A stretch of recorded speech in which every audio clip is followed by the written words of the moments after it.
베리 존스의 드웰 챕터 1 우리가 사는 이야기, 그 속에 들어가 사는 이야기.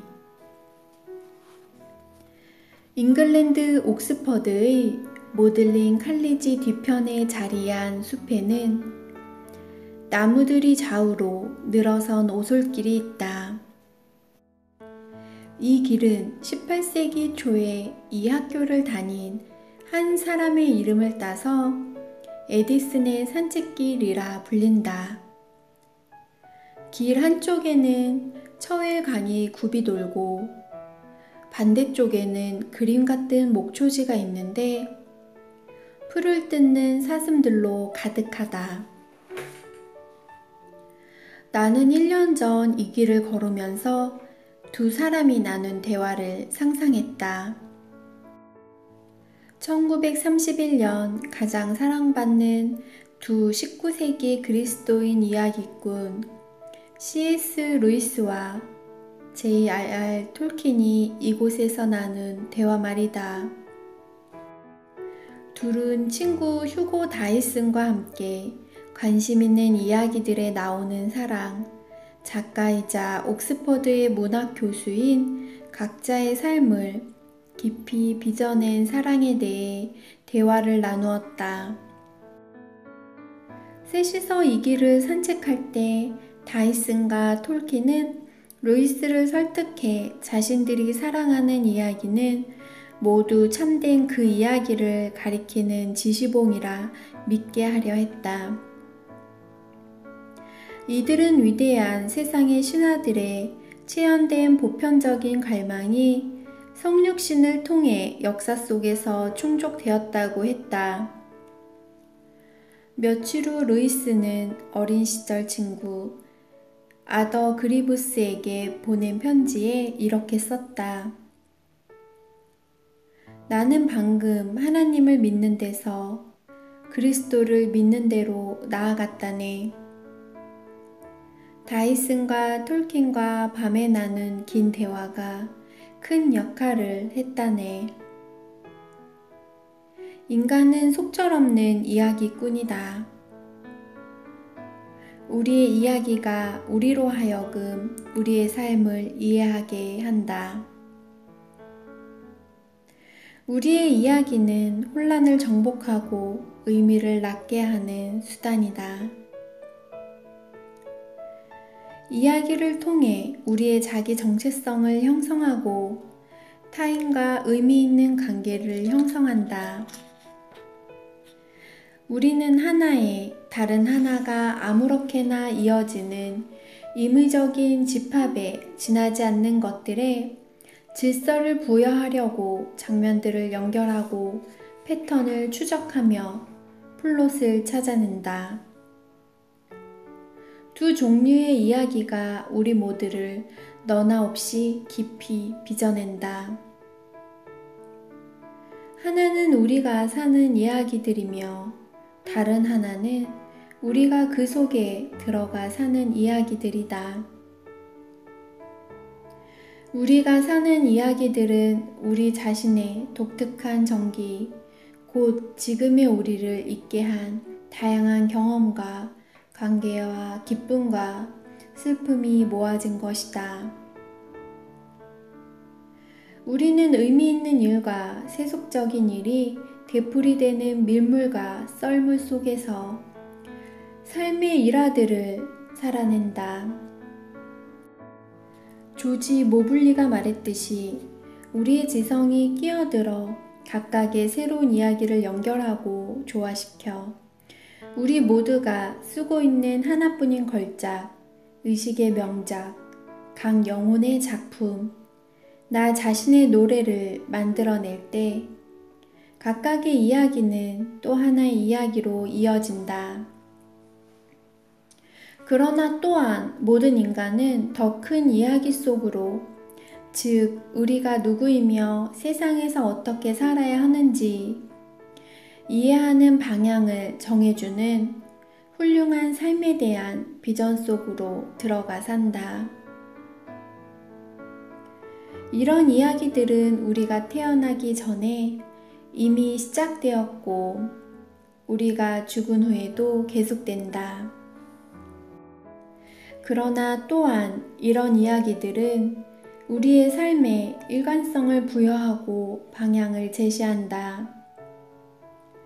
우리가 사는 이야기들은 우리의 가치관을 형성하고 우리가 결정을 내리는 방식과 세상을 대하는 방식을 형성한다. 이것들은 우리가 무엇을 사랑하고 무엇을 미워하며 무엇을 하는지 우리가 누구인지에 영향을 미친다. 제임스 스미스가 말했듯이 우리는 본래 정통화된 존재이기 때문에 잘 정통화될 때에야 자기 정체성을 제대로 발견한다. 잘 정통화된다 라는 말은 자신이 속한 공동체의 이야기 속으로 들어가 사는 법을 배운다는 뜻이다.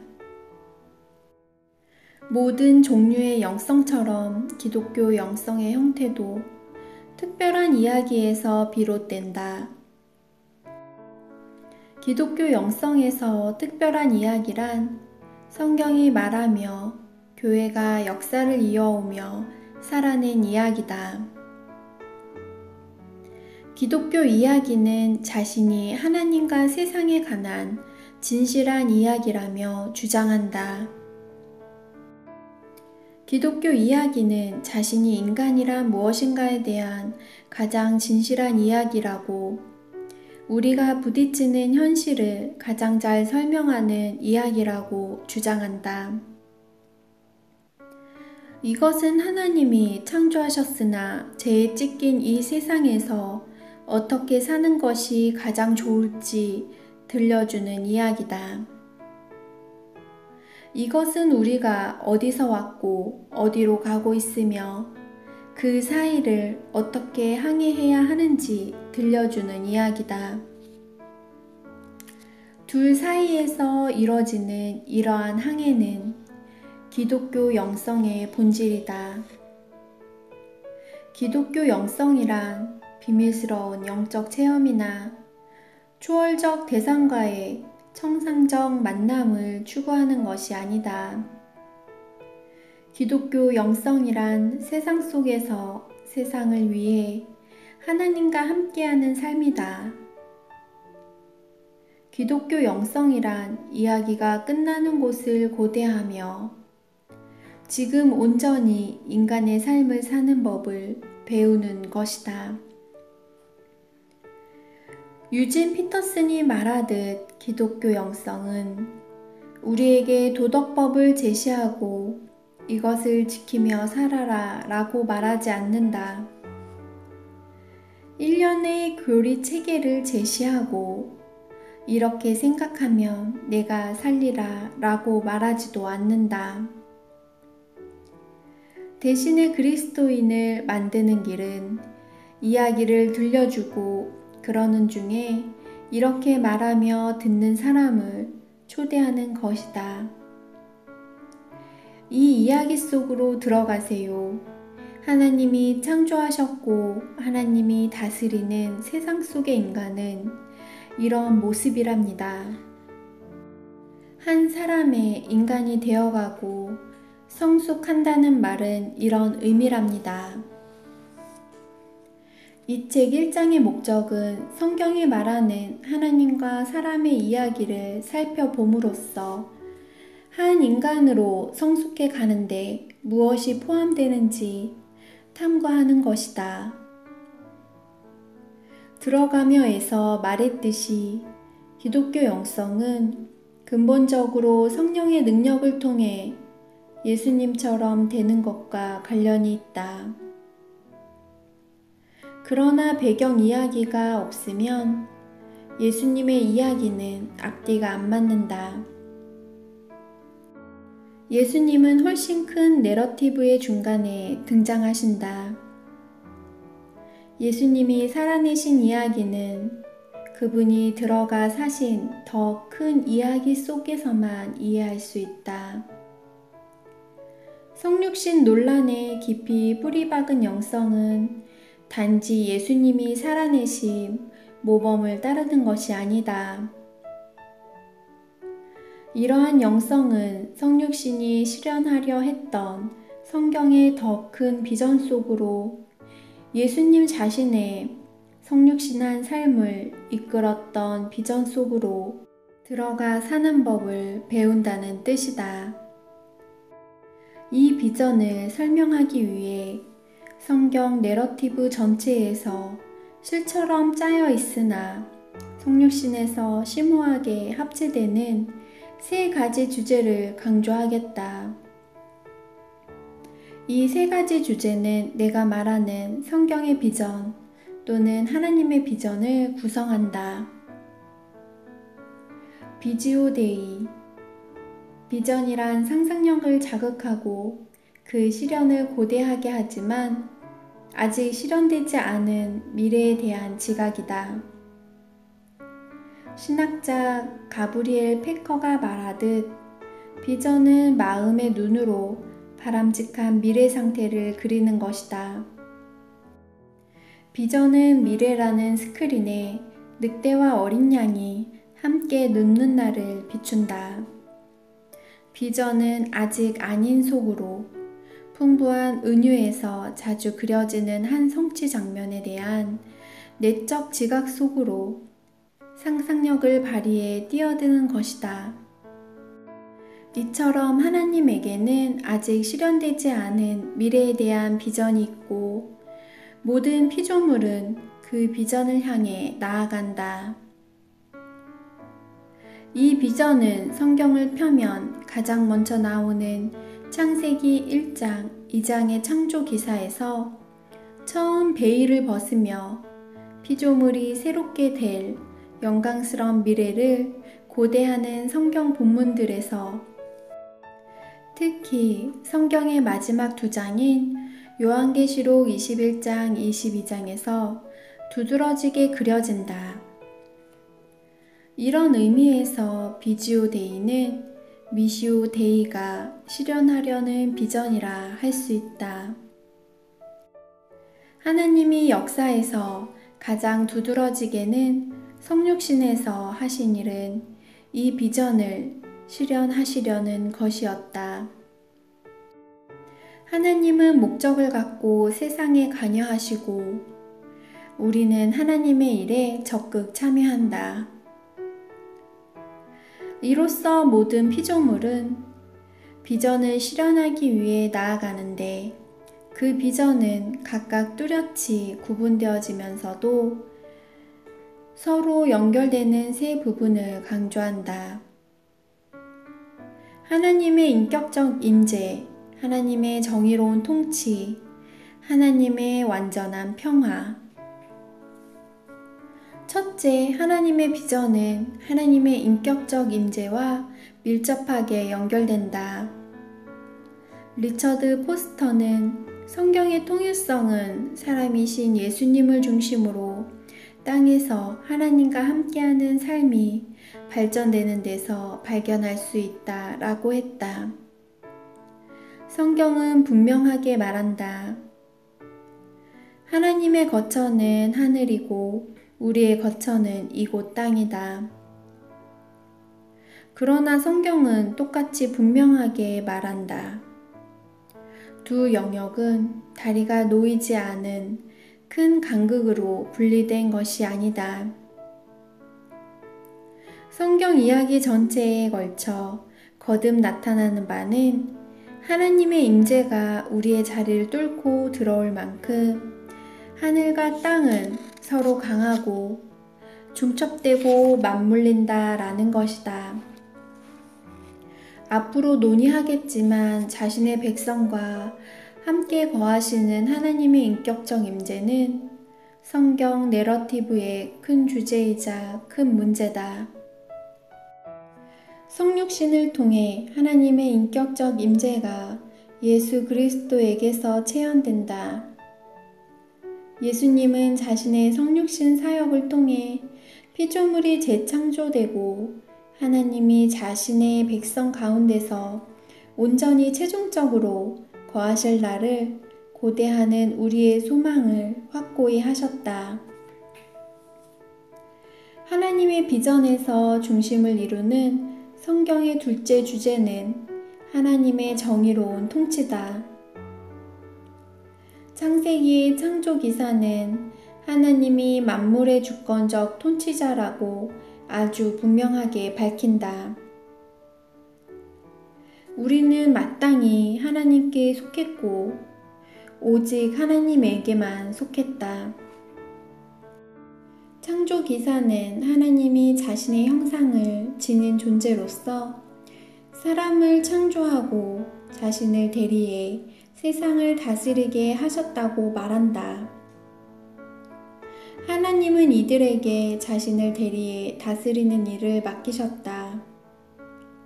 그러나 인간은 우주적 반역을 일으켰고 최초의 남녀는 하나님의 통치를 뒤엎었으며 본래 자신들에게 주어진 지배권을 죄와 죽음과 마귀에게 넘겨주었다. 우주는 격전장이 되었다. 성육신을 통해 하나님은 마땅히 자신의 소유였던 것을 되찾으시고 죄와 죽음의 권세를 정복하기 위해 육신을 취하심으로써 싸움터가 된 창조세계에 들어오신다. 마가복음에서 예수님이 처음 하신 말은 때가 찼고 하나님의 나라가 가까이 왔으니 회개하고 복음을 믿으라 였다. 성경 이야기 전체에 흐르는 셋째 주제는 하나님의 완전한 평화가 확립되는 것이다. 히브리 예언자들은 어느 날 세상의 잘못된 모든 것이 바로잡히고 세상에 깨어진 모든 것이 온전해질 것이라고 했다. 이들은 그날을 생생한 이미지와 매혹적인 은유로 모사했으나 그날을 말하면서 일관되게 샬롬이라는 히브리어 단어를 사용했다. 샬롬은 성경에서 흔히 평화로 번역된다. 그러나 샬롬은 평화라는 단어가 일반적으로 내포하는 개념들을 초월한다. 샬롬은 단순히 적대감이 없는 상태나 개인이 내면으로 행복을 느끼는 상태가 아니다. 이 히브리어 단어 하나에 포함된 다양한 뉘앙스를 적절히 표현하려면 여러 단어가 필요하다. 온전함, 조화, 번성, 기쁨, 성취, 샬롬은 마치 의와 정의처럼 상응하는 단어들과 밀접하게 연결된다. 구약학자 월터 브루그만이 말하듯 샬롬은 엄청난 의미를 곧 분열과 두려움과 적대감과 강제와 비극으로 기우는 우리의 모든 경향을 거스르는 하나님의 꿈이라는 의미를 내포한다. 샬롬은 모든 것이 하나님의 뜻과 일치된 상태, 모든 것이 마땅히 있어야 하는 대로 있는 상태다. 샬롬은 바로잡힌 세상을 향한 하나님의 꿈이다. 샬롬은 하나님의 인격적 임재와 정의로운 통치가 완전히 실현될 때 그 결과로 일어나는 상태다. 예수님의 성육신은 샬롬이 깨어진 세상에 침노해 세상의 이러한 깨어짐을 초월하는 확고한 소망을 준 사건이다. 처음부터 끝을 알다. 나는 봤으나 아내는 안 본 영화일 때 우리 부부는 함께 영화를 보는 것이 힘들어진다. 내가 영화의 결말을 알고 있을 경우 아내는 그 결말을 미리 듣고 싶어 안달이다.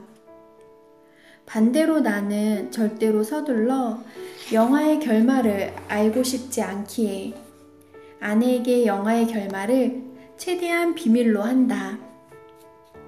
그러나 아내는 모든 것에 해피엔딩으로 끝난다는 사실을 아는 데서 느끼는 안도감을 원한다. 그러나 때로 처음부터 이야기의 결말을 알 때 그로 인해 깊은 의미와 이해를 얻기도 한다. 예컨대 나이트 샤말란 감독이 1999년에 만든 영화 식스센스가 떠오른다. 영화의 마지막 장면은 그 순간까지 일어난 모든 일에 대해 관객의 이해를 뒤바꾸는 시각을 제시한다. 성경도 이와 비슷하다. 성경 드라마의 마지막 장면은 모든 것이 잘 되리라는 확신뿐 아니라 이전에 일어난 모든 일을 보는 중요한 시각을 제시한다. 어디서 이 이야기가 끝나는지 알고 또 그 그림이 우리의 상상력을 사로잡는다면 우리 자신은 변화할 것이다.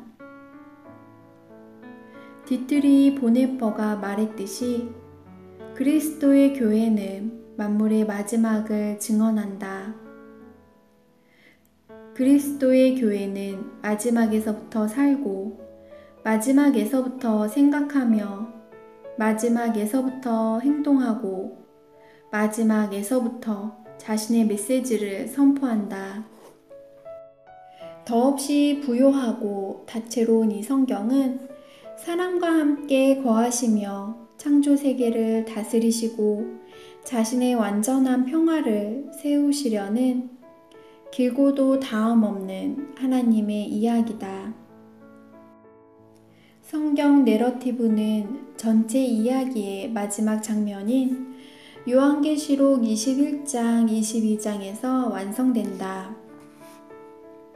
여기서 요한은 새 하늘과 새 땅의 비전을 묘사한다.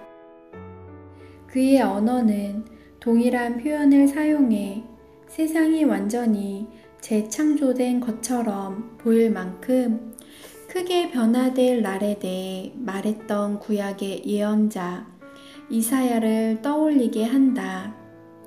계속해서 요한은 거룩한 성, 새 예루살렘이 하나님께로부터 하늘에서 내려오는 것을 보았다고 말한다.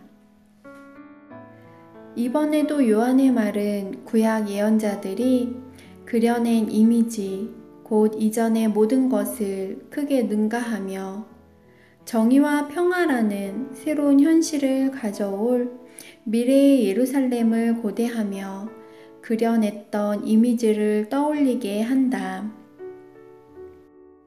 그런 뒤에 요한은 성경 전체에서 가장 뭉클한 몇 마디를 한다.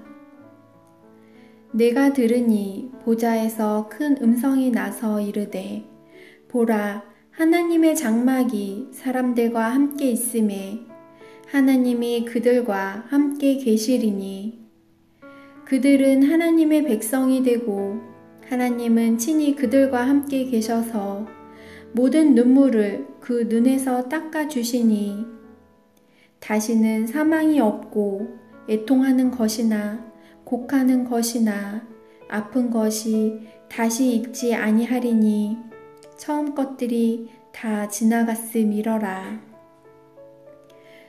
요한계시록 21장 3절 4절.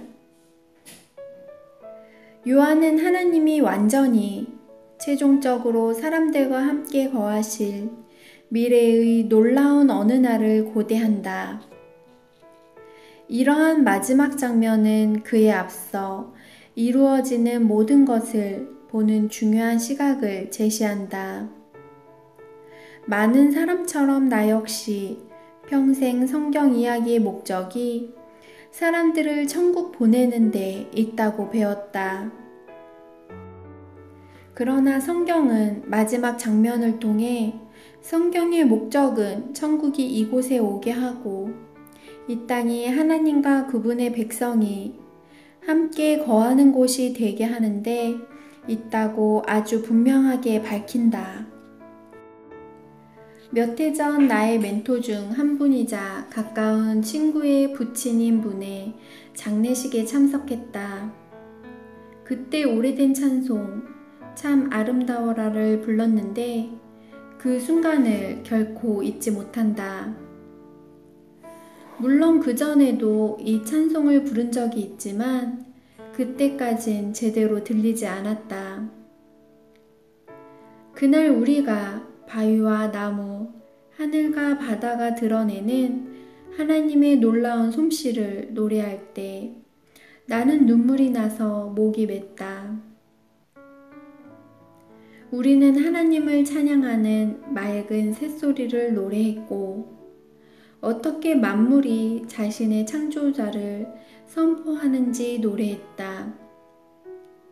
해리 아저씨가 하나님이 지으신 세상에서 하나님을 보고 하나님과 소통하는 법을 숱하게 가르쳐 주신 것을 생각하면 그분의 장례식에서 이 찬송을 부르는 것이 아주 적절하다고 느꼈다.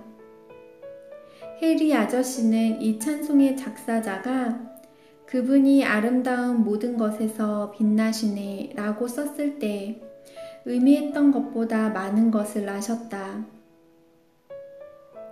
이윽고 마지막 절을 부를 때 나는 흐르는 눈물을 주체할 수 없었다. 이것이 내 아버지의 세계라 나 절대 잊지 못하리. 잘못된 것이 매우 강할 때가 많으나 여전히 하나님이 통치자시네. 이것이 내 아버지의 세계, 싸움은 끝나지 않았네. 죽임당한 예수님 만족하시고 땅과 하늘이 하나 되리라. 해리 아저씨는 얼마 전에 나의 아버지가 묻힌 자리에서 겨우 몇 미터 떨어진 자리에 묻히셨다. 그날 이 세상의 잘못된 것이 아주 강해 보였다. 나는 꼭 기억해야 했다. 땅과 하늘이 하나 되는 날, 하나님이 그분의 백성 가운데 거처를 정하시고 우리와 함께 거하실 날이 오고 있음을. 마지막에 비추어 처음을 읽다. 적자는 성경학자가 거룩한 성, 새 예루살렘이 새 성전으로 새로운 창조 전체를 아우르는 하나님의 거처로 묘사된다는 것을 증명하려고 많은 애를 썼다. 요한은 자신이 본 절정의 환상을 통해 땅과 하늘이 하나 되어 만물이 새롭게 되고 이러한 새로운 창조 세계 전체가 하나님의 성소, 즉 그분의 거룩한 거처가 될 날을 고대한다. 그날에는 창조 세계 전체가 하나님의 임재로 채워진 성전이 될 터이므로 성전이 따로 없을 것이다. 하나님이 우리와 함께 하실 것이다. 성경 이야기에 처음으로 돌아가 보면 처음부터 하나님은 땅 전체가 자신의 형상을 지닌 사람들과 함께 거할 성전이 되는데 관심을 두셨다. 이런 사실을 확인할 때 성경 이야기의 마지막에 대한 묘사는 새로운 의미를 지닌다. 많은 성경학자가 창세기 1장, 2장의 창조 기사를 연구하면서 하나님이 사람을 위해 지으시고 거하게 하신 동산과 훗날 하나님의 거처로 지어질 이스라엘의 성전 사이에서 연결고리를 발견한다. 구약학자 고든 웬함은 이렇게 주장한다. 창세기 저자는 에덴 동산을 단지 메소포타미아 경작지의 한 부분으로 보지 않고 원형적 성소, 곧 하나님이 거하시고 사람이 하나님을 예배해야 하는 곳으로 본다. 에덴 동산의 많은 특징이 후대 성소들, 특히 성막이나 예루살렘 성전에도 나타난다. 이러한 유사점은 에덴 동산 자체가 일종의 성소로 이해되었다는 것을 암시한다. 에덴 동산을 원형적 성소나 동산 성전으로 보는 것이 최선이라는 이러한 관찰은 하나님이 에덴 동산에서 첫 남녀에게 맡기신 소명을 이해하는데 중요한 의미가 있다. 하나님은 자신의 형상대로 첫 남녀를 창조하신 후 생육하고 번성하여 땅에 충만하라, 땅을 정복하라 라고 명하셨다. 창조 세계를 향한 하나님의 청사진은 자신의 형상을 지닌 사람들이 동산 성전에 울타리를 넓혀 마침내 온 땅이 모두 포함되게 하는 것이었다. 어느 성경학자가 말하듯 최초의 동산 성전에서 아담의 목적은 마침내 온 땅에 하나님의 영광스러운 임재가 완전히 가득하도록 온 땅을 모두 포함할 때까지 울타리를 넓히는 것이었다. 이처럼 성경 이야기는 처음부터 끝까지 우리와 함께 하시려는 하나님의 바람을 강조한다. 그들로 다스리게 하자. 성경 내러티브의 끝 장면에 나오는 새 예루살렘 기사에는 엄청나게 중요한 부분이 또 하나 있다. 요한은 보좌에 앉으시니가 내가 만물을 새롭게 하노라 라고 하시는 말씀을 듣는다. 하나님의 보좌는 요한계시록 전체에 거듭 등장하는 큰 이미지 중 하나지만 하나님의 보좌는 21장에 와서야 땅에 임한다. 요한은 다음 장 첫머리에서 이 부분을 자세히 말한다. 또 그가 수정같이 맑은 생명수의 강을 내게 보이니 하나님과 및 어린 양의 보좌로부터 나와서 길 가운데로 흐르더라. 강 좌우에 생명나무가 있어 12가지 열매를 맺되 달마다 그 열매를 맺고 그 나무 잎사귀들은 만국을 치료하기 위하여 있더라. 다시 저주가 없으며 하나님과 그 어린 양의 보좌가 그 가운데에 있으리니 그의 종들이 그를 섬기며 요한계시록 22장 1절에서 3절. 요한은 새 예루살렘에 자리한 하나님의 보좌를 거듭 언급하면서 다가오는 어느 날 하나님이 창조 세계를 새롭게 하시고 방해 요인이나 경쟁자 없이 다스리실 날을 묘사한다. 성경의 큰 소망은 인간이 육신을 떠나 천사의 날개를 달고 비파를 든 채 영원한 하늘에 에테르를 떠다니는 것이 아니다. 하나님이 창조하신 선한 창조 세계를 아무런 제약 없이 그분이 친히 다스리시는 모습을 보는 것이다. 하나님이 왕이시라는 이러한 개념은 성경 신앙의 기본이다. 시편 10장 16절에서 시편 기자는 여호와께서는 영원 무궁하시도록 왕이시니 라고 선포한다. 하나님만이 창조 세계를 다스릴 적법한 주권자시다. 그러나 하나님의 통치를 거스르는 만연한 반역 때문에 구약의 성경의 숱한 타락은 하나님의 적법한 통치가 온전히 확립되어 아무 것에도 도전받지 않게 될 날을 고대하는 것이다. 스가랴는 여호와께서 천하의 왕이 되시리니 그날에 여호와께서 홀로 한 분이실 것이요 그의 이름이 홀로 하나이실 것이라 라고 했다. 하나님의 통치가 완전히 이뤄질 때 그분의 의로운 통치를 거스르는 모든 것이 정복되고 산산조각 날 것이다.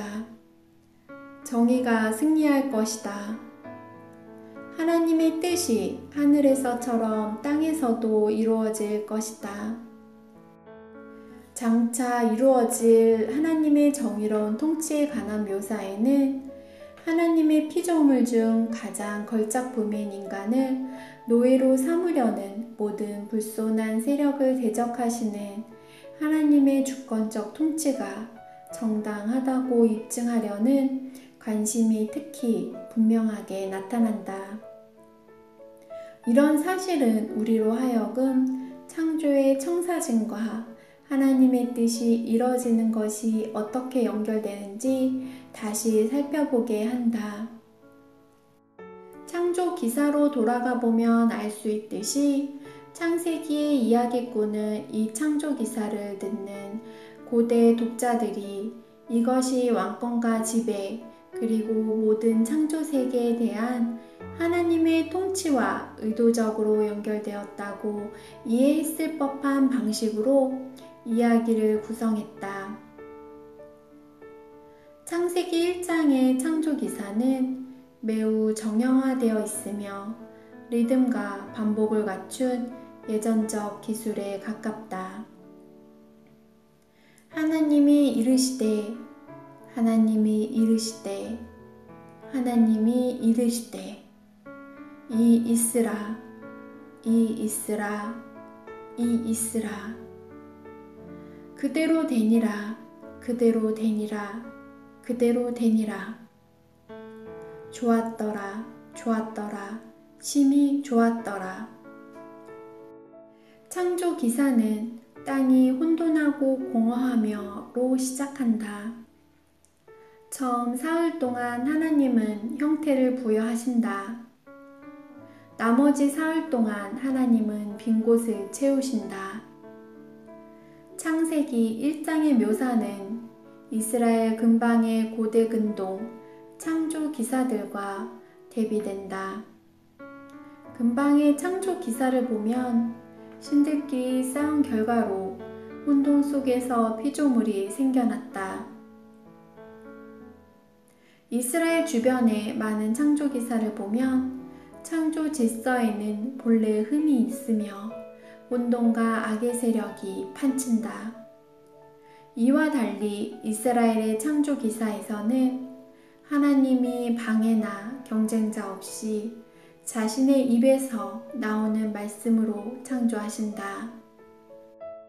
하나님은 자신의 피조물을 기뻐하시는데 그 피조물이 심히 좋기 때문이다. 전체 창조 기사의 핵심은 이 모두를 행하시는 분이 이스라엘의 하나님이라는 것이다. 이스라엘의 이웃들은 창세기 1장이 하나님의 피조물이라고 말하는 많은 것을 신으로 숭배했다. 창세기 1장은 이스라엘의 하나님이 존재하는 만물의 주권적 창조자시며 모든 창조 세계가 하나님의 통치 영역이라고 분명히 밝힌다.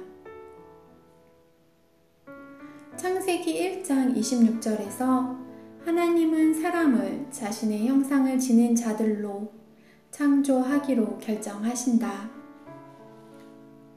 이번에도 이스라엘의 창조 기사와 나머지 창조 기사들이 극명하게 대비된다. 다른 창조 기사들에서 신의 형상으로 창조된 존재는 왕뿐이다. 왕을 제외한 모든 인간은 신들과 그 신들의 형상을 지닌 왕을 섬기기 위한 노예로 창조되었다. 그러나 이스라엘의 창조 기사에서는 모든 인간이 어느 피조물과도 비교되지 않는 왕의 위엄을 지닌 존재로 창조된다. 사람만이 하나님의 형상으로 창조된다. 고대 근동에서 왕은 새 영토를 정복해 통치 영역을 넓혔을 때 그 영토가 자신의 지배 아래 있다는 표시로 그곳에 자신의 신상을 세웠다. 고대 독자들은 하나님이 그분의 형상으로 인간을 창조하실 때 이와 비슷한 원리가 작동했다고 생각했을 것이다. 창세기 1장 28절에서 창세기의 이야기꾼은 하나님이 자신의 형상을 지닌 사람들에게 하신 말씀을 되풀이한다. 하나님이 그들에게 복을 주시며 하나님이 그들에게 이르시되 생육하고 번성하여 땅에 충만하라. 땅을 정복하라. 바다의 물고기와 하늘의 새와 땅에 움직이는 모든 샘물을 다스리라 하시니라. 아담과 하와는 하나님을 대리해 창조 세계를 다스리고 지배함으로써 하나님의 형상을 지닌 자들로 살도록 창조된다. 이들은 적법한 창조 세계의 왕을 대리하는 부섭정에 임명된다. 이들의 임무는 하나님의 뜻이 하늘에서처럼 땅에서도 이루어지게 하는 것이다. 창세기 2장에서 이야기꾼은 창조 기사를 보강하고 다시 들려주는데 이번에는 아담이 흙으로 창조되었음을 강조한다. 창세기 창조 기사에서 하나님은 흙으로 원형적 인간의 몸을 직접 빚으신다. 이것은 토기장이가 진흙을 주물러 예술가의 디자인에 따라 작품을 빚는 행위다. 인간의 몸은 하나님의 독창성을 나타내는 아름다운 표현이다.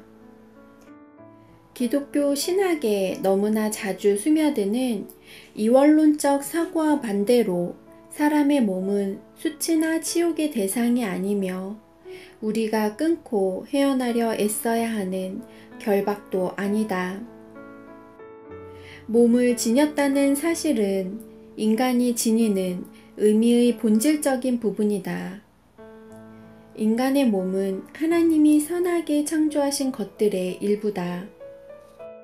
창세기는 하나님이 형태를 빚으셨을 뿐 아니라 생명을 주는 자신의 호흡을 자신이 빚은 몸의 코에 불어넣는 친밀한 행위도 하셨다고 말한다.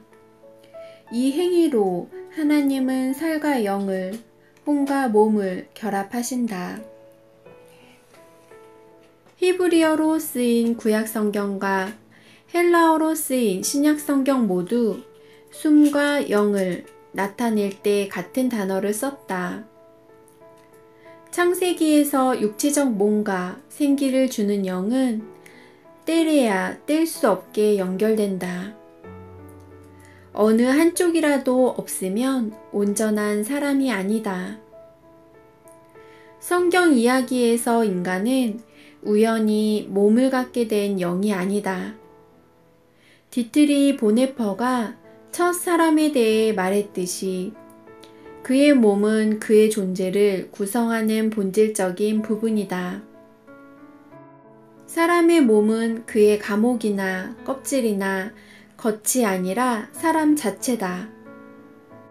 사람이 몸을 갖는 것이 아니다. 사람이 영을 갖는 것이 아니다. 오히려 사람은 몸과 영이다. 성경의 맨 처음 2장과 마지막 2장 모두 만물이 어떻게 되어야 하는지를 생생하게 묘사한다. 양쪽 모두에게 하나님은 자신의 창조 세계에서 그 세계 전체를 방해 없이 다스리신다. 양쪽 모두에서 몸이 있는 하나님의 형상을 지닌 자들이 그분의 주권적 보살핌을 받으며 그분과 함께 산다. 모든 게 잘 될 것이다. 기독교 영성에서 우리는 창세기의 동상과 요한계시록의 거룩한 성 사이에서 펼쳐지는 성경의 큰 내러티브 속으로 들어가 산다. 동상과 성, 양쪽 모두에서 하늘과 땅이 중첩되고 맞물린다. 모든 것이 제자리에 위치해 있다. 모든 것이 마땅히 있어야 하는 대로 존재한다. 선견자 요한은 이것을 부드러운 이미지로 표현한다. 모든 눈물을 그 눈에서 닦아주시고 다시는 사망이 없고 애통하는 것이나 곡하는 것이나 아픈 것이 다시 있지 아니하리니 처음 것들이 다 지나갔음이러라. 요한계시록 21장 4절. 처음 것들은 마음의 고통과 상실과 슬픔과 아픔을 특징으로 한다. 새 세상은 위로와 기쁨과 완전한 평화, 즉 하나님의 샬롬을 특징으로 할 것이다. 요한이 요한계시록에 기록하는 말씀은 이사야의 시를 떠올리게 하는데 이사야는 최악의 옛 질서 한가운데서도 희망을 말했다. 그는 시온산에서 큰 연회가 열릴 날이 올 것이라고 했다. 만군의 여호와께서 이 산에서 만민을 위하여 기름진 것과 오래 저장하였던 포도주로 연회를 베푸시리니 곧 골수가 가득한 기름진 것과 오래 저장하였던 맑은 포도주로 하실 것이며 또 이 산에서 모든 민족의 얼굴을 가린 가리개와 열방위에 덮인 덮개를 제하시며 사망을 영원히 멸하실 것이라. 즉 여호와께서 모든 얼굴에서 눈물을 씻기시며 자기 백성의 수치를 온 천하에서 제하시리라. 여호와께서 이같이 말씀하셨느니라. 이사야 25장 6절에서 8절. 이사야가 그려내는 큰 연회에 대한 비전은 성경 내러티브 전체에 거듭 나타나는 샬롬, 곧 바로잡힌 세상을 향한 하나님의 꿈이라는 주제를 표현한다. 예언자들은 이것을 이리가 어린 양과 함께 살며 이전의 원수들이 그들의 칼을 쳐서 보습을 만들고 그들의 창을 쳐서 밭을 만들 것이며 산들은 단 포도주를 흘리며 작은 산들은 녹으며 물이 바다를 덮음같이 여호와의 영광을 인정하는 것이 세상에 가득할 날로 묘사한다. 샬롬은 분리가 불가능한 관계 용어이다. 샬롬은 모든 창조 세계가 온전하고도 조화롭게 번성하며 어우러지는 것이다. 니콜라스 월터 스토프는 샬롬의 관계적 측면을 파악해 이렇게 쓴다. 샬롬이란 인간이 자신의 모든 관계, 즉 하나님과의 관계, 자신과의 관계, 동료와의 관계, 자연과의 관계에서 평화롭게 거하는 것이다. 샬롬의 본질은 창세기 창조 기사 중 하나님이 일곱째 날에 안식하셨다는 표현에 가장 두드러지게 나타난다. 독일의 신학자 헬무트 틸리케는 이 장면을 시적으로 표현한다. 하늘과 땅과 그 속의 만물은 이제 완전하다. 젊은 세상이 이슬이 촉촉한 신선함에 젖어 생명의 물결에 기뻐 어쩔 줄 모를 때 고래들이 바다에서 뛰어오르고 나무들이 꽃을 피우고 잎이 떨어지며 별들이 각기 제 길을 따라 돌고 사람이 에덴 동산을 거닐 때 창조자께서는 물러나셔서 엄숙하고 유쾌한 고요에 잠기셨다. 완성된 창조 사역과 역사의 시끄러운 알람들의 경계에 창조자의 큰 침묵이 그분이 쉬시는 고요가 자리한다. 하나님의 안식일인 일곱째 날은 하나님이 자신이 지으신 선한 창조 세계의 번성을 기뻐하며 쉬시는 날이다. 모든 것이 제자리에 있다. 따라서 창조의 일곱째 날에 있었던 하나님의 안식은 새 창조에서 이뤄질 하나님의 꿈을 내다본다. 틸레케는 이렇게 말한다. 교회의 눈은 언제나 창조사역이 완성된 후에 있었던 이 안식을 지나 영원한 안식이 이뤄지고 역사의 쉼 없음이 해결되는 세상 마지막 날로 옮겨갔다. 기독교 영성. 지금까지 하나님의 청사진이 에덴 동산에 어떻게 나타났고 그것이 새 하늘과 새 땅에서 어떻게 실현되는지 살펴보았다. 이제 하나님이 에덴 동산과 새 예루살렘 성 사이에서 무엇을 하시는지에 관해 몇 가지 일반적 결론을 도출하게 되었는데 여기에는 성경 내러티브의 나머지 모든 부분뿐 아니라 하나님이 우리 시대에 하시는 일도 포함된다.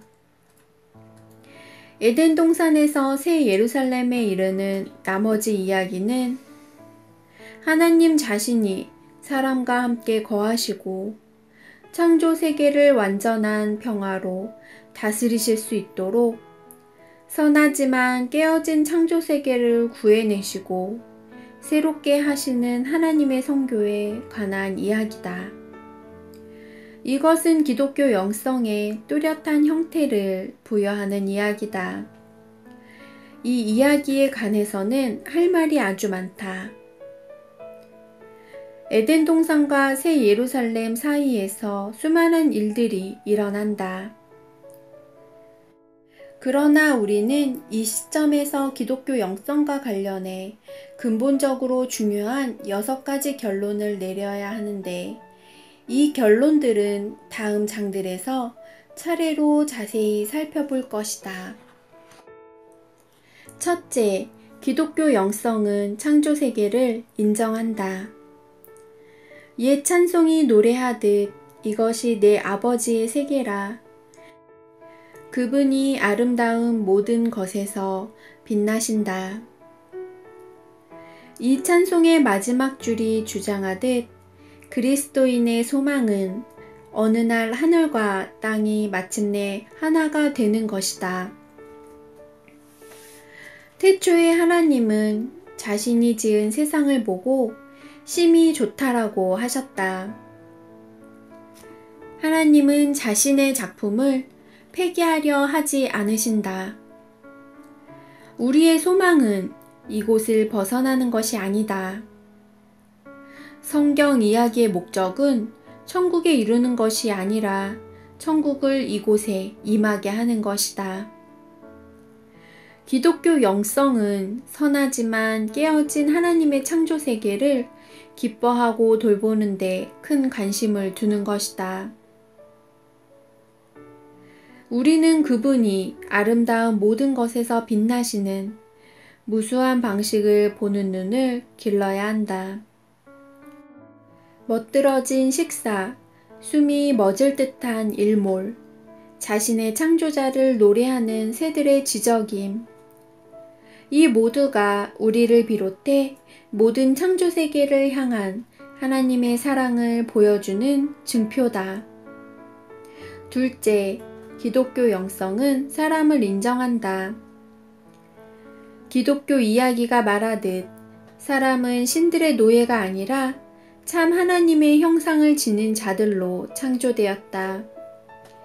이런 존재이기에 사람은 어느 피조물과도 비교할 수 없을 만큼 존엄하다. 고대 세계에서는 신의 형상을 훼손하는 것을 그 신에게 정면으로 대적하는 행위로 여겼다. 신의 형상에 대해 하는 행동은 곧 그 신에게 하는 행동이었다. 성경에서 이 원리는 하나님의 형상에도 똑같이 적용된다. 그게 누구든 사람을 학대하거나 착취하거나 욕보이면 사람을 만들어 자신의 형상을 부여하신 하나님을 대놓고 모욕하는 행위다. 기독교 영성은 결코 한 개인과 하나님 사이의 2차원적인 관계로 축소되어서는 안 된다. 기독교 영성은 본래 우리가 타인과 어떻게 관계하느냐와 관계가 있다. 사람을 존중하지 않고는 하나님을 존중하지 못한다. 사람을 사랑하지 않고는 하나님을 사랑하지 못한다. 첫째 큰 계명에 순종하면서 둘째 큰 계명에 순종하지 않을 수는 없다. 전자와 후자는 근본적으로 떼려야 뗄 수 없게 연결되어 있다. 따라서 기독교 영성은 본래 관계적이다. 기독교 영성은 나와 나의 하나님에 관한 것이 아니라 우리와 우리의 하나님에 관한 것이다.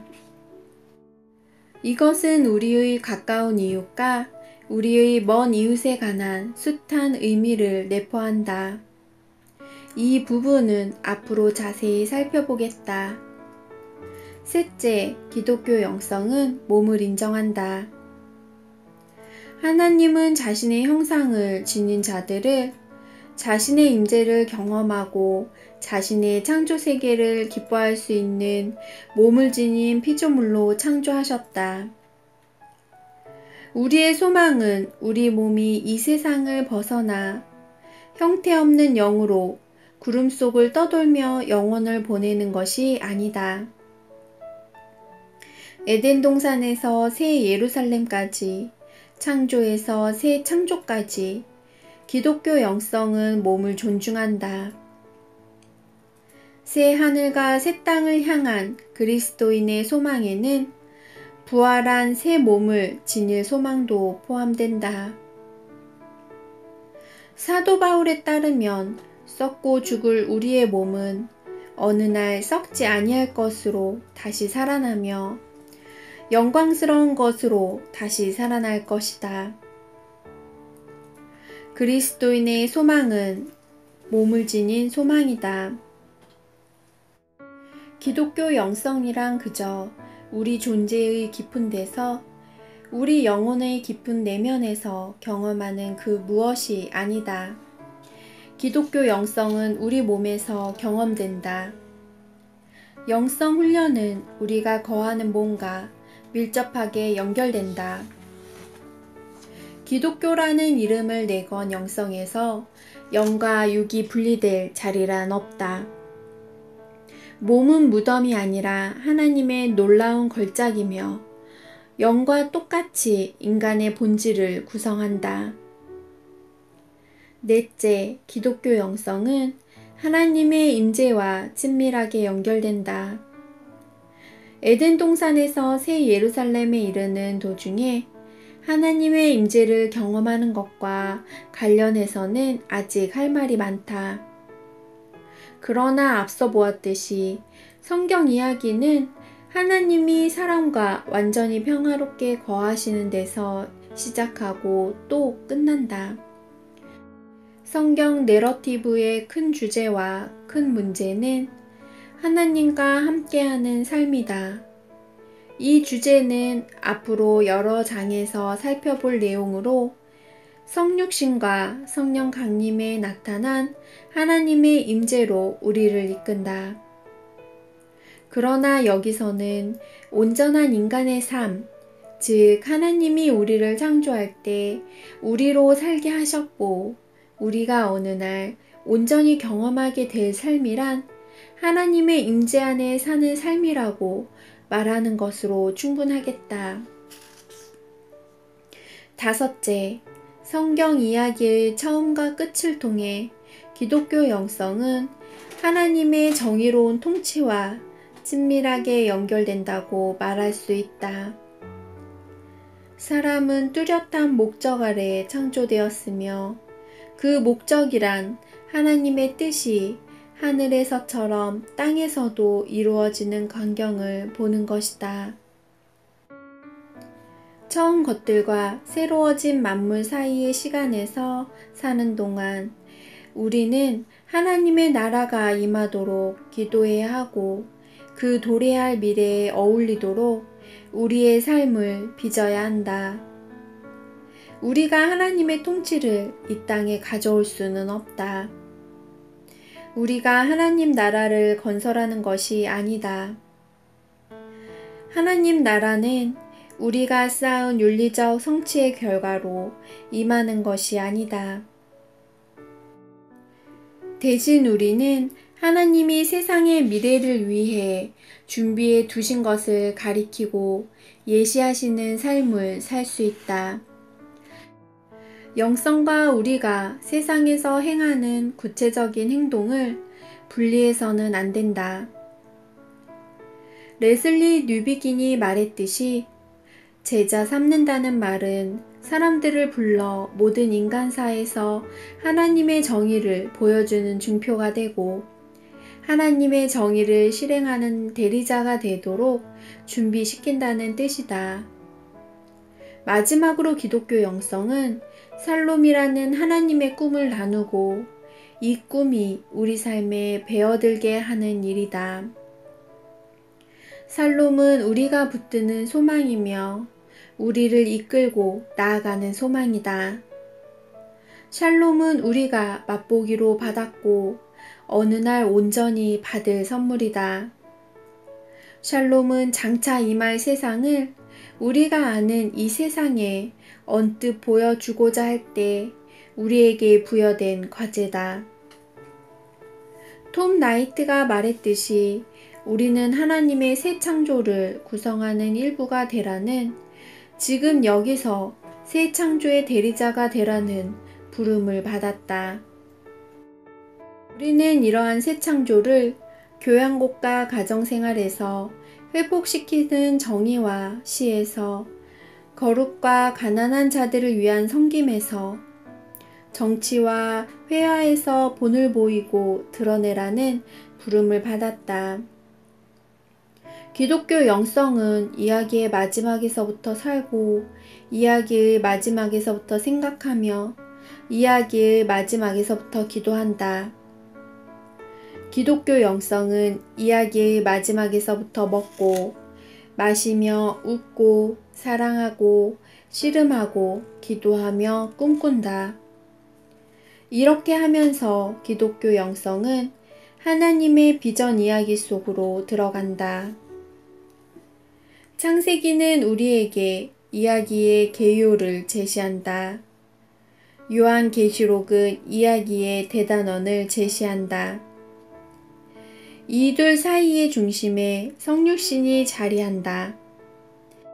하나님의 갑작스러운 임재, 하나님의 통치, 하나님의 샬롬이 이 이야기 속으로 들어온다. 그분은 침노하는 미래의 첫 물결이셨다. 장차 임할 세상이 우리가 아는 이 세상을 침노했다. 말씀이 육신을 입고 우리 가운데 거하셨다. 우리가 알듯 세상이 구부러지고 깨어졌기 때문이다. 베리 존스의 드웰 챕터 1 우리가 사는 이야기 그 속에 들어가 사는 이야기